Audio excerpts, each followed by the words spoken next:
moments later.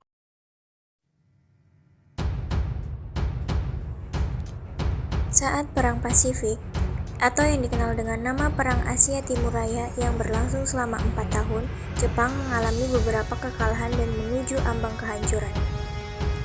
7 September 1944, Jenderal Kuniaki Kaiso di hadapan parlemen Jepang berjanji untuk kemerdekaan Indonesia bila mencapai kemenangan dalam Perang Pasifik.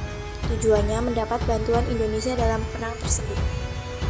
Kaum pergerakan nasional menyambut hangat janji kemerdekaan oleh Jenderal Kaiso. Anggota Badan Penyelidik Usaha Persiapan Kemerdekaan Indonesia atau disebut BPUPKI dilantik oleh Jenderal Kumakichi Harada Rajiman Widioningrat. Tokoh pergerakan nasional ditunjuk sebagai ketuanya.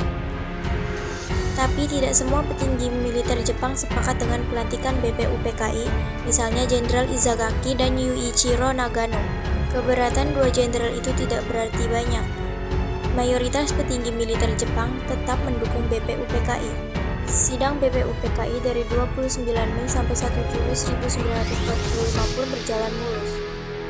Setelah bersidang 2 kali, kerja BPUPKI berakhir dengan baik, sesuai harapan Jenderal Kumakichi Harada. BPUPKI lalu dibubarkan oleh Jenderal Terauchi Hisaichi. Diganti jadi Panitia Persiapan Kemerdekaan Indonesia atau PPKI 7 Agustus 1945. 21 anggota PPKI diumumkan. Sebagian besar berasal dari BPUPKI. Mereka sudah bersiap sidang pada 16 Agustus 1945. Soekarno, Hatta, dan Rajiman Widioningrat wakil PPKI terbang ke Dalat, Vietnam 12 Agustus 1945.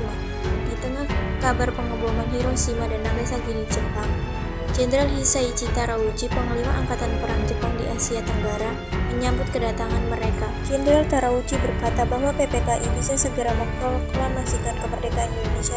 Kabar gembira tepat pada hari ulang tahun Hatta.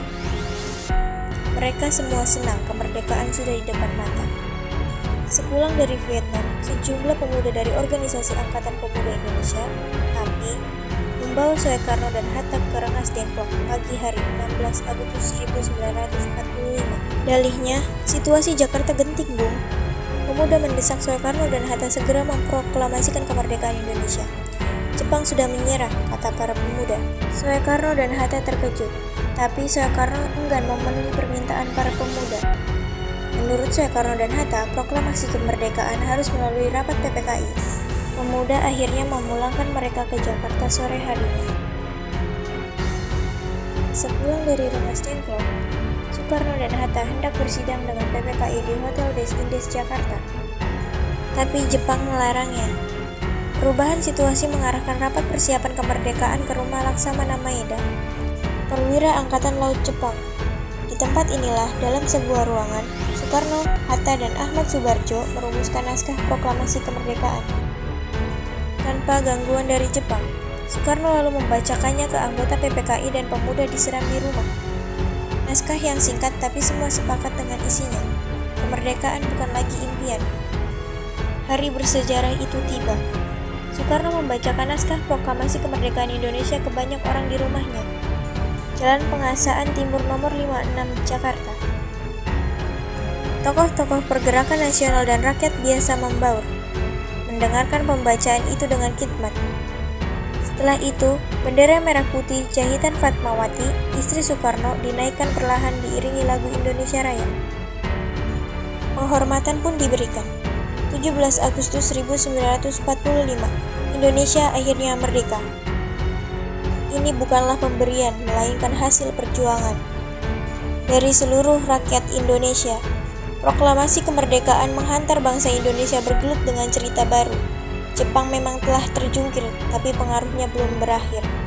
Ini dialami oleh fotografer Mendur bersaudara dalam merekam dan menyebar proklamasi. Jepang menghancurkan kamera Alex Mendur, sang kakak.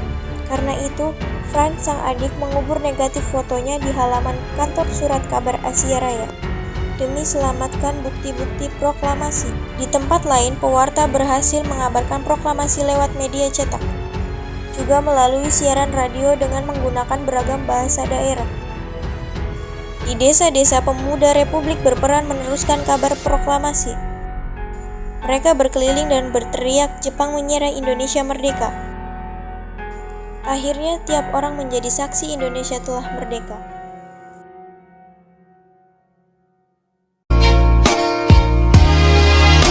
I used to think that I